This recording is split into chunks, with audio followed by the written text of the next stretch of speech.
Hello po sa inyo mga ka-Chansky, kumusta po kayo? At ngayong araw na ito ay meron na naman po tayong bagong ibabahagi sa inyo na kung saan ito po ay mga simpleng paraan para tayo po ay masalo pa maka-attract ng mga swerte na yan, so sa pinyaman o pananalapi. Pero po bago ang lahat ay nais ko lang po i-promote sa inyo para po sa mga gusto ng mga pampaswerte sa inyong mga negosyo, sa inyong mga trabaho, sa inyong mga career, o kung kayo po ay mahilig maglaro ng anumang uri ng sugal, meron po tayong pampaswerte dyan. Para po sa mga interesado ay mag-PM lamang po kayo sa akin. So, meron po tayong napakasimpleng pampaswerte na pwede nyo po itong gawin na makikita nyo lang po ito sa inyong mga kusina. So, ito po ang kuntil ng luya. Dito po sa luya, kung meron po kayo nakikitang kuntil, okay? So, putulin nyo po yung portion na yan dahil pwede nyo pong gamitin yan na bilang maka-attract po tayo ng swerte at pantaboy ng mga kamalasan. Lalo na po sa inyong pamamahay na tila kabigat po ng daloy ng pananalapi, lagi po kayo may problema, kayo po ay baon sa utang, hindi nyo na po alam kung paano po kayo makakabayad dahil sa sunod-sunod na problemang dumarating.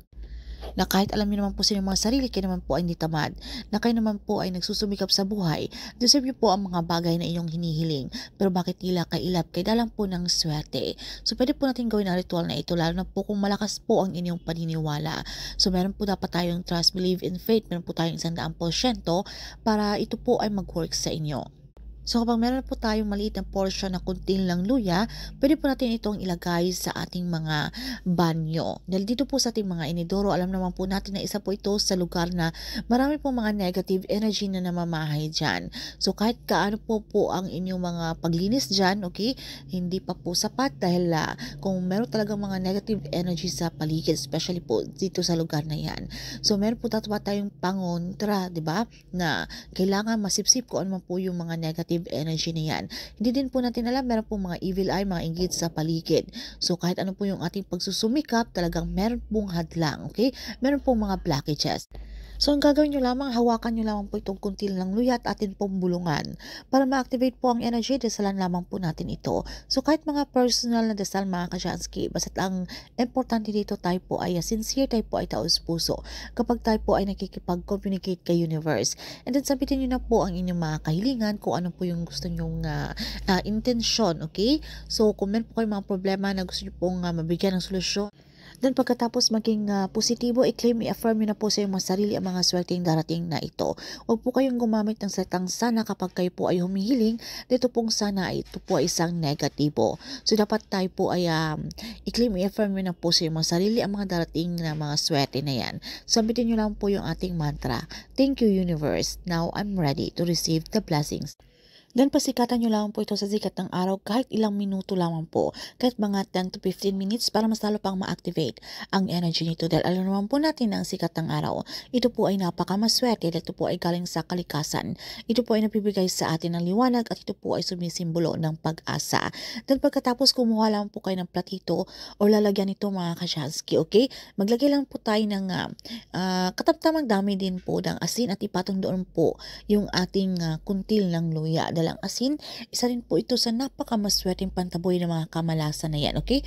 Para ma-cleanse po yung ating kabahayan na kung saan ito po yung nagiging dahilan, okay? Sa mga naudlot natin ng mga gusto nating makamit sa ating buhay. So, patong nyo lang po yan at pwesta nyo po ito doon malapit sa inyong mga inidoro, okay? Or kung meron po mga bintana, pwede nyo pong ilagay dyan mga kasyansky.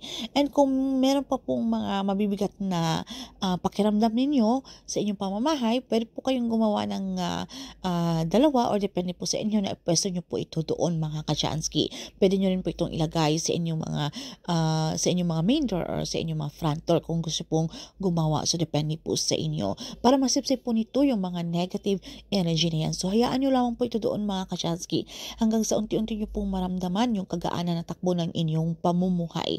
Dahil kapag napansin nyo kapag yung ating luya ay natuyot po at nagtubig po yung ating asin, ibig sabihin po ay marami po itong mga negative energy na nasipsip na. So kapag ito po ay natuyot o nagtubig yung ating asin, ay hindi pa po nangyayari ang inyong mga kahilingan. So palitan nyo lamang po ito ng panibago, okay?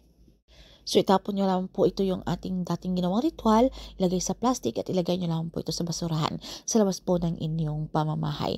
So gawin niyo po ito, okay, hanggang sa unti-unti po ma-feel niyo po na yung swerte ay tuloy-tuloy po ang pagpasok sa inyong tahanan, okay? So para matanggal yung mga kamalasan na yan.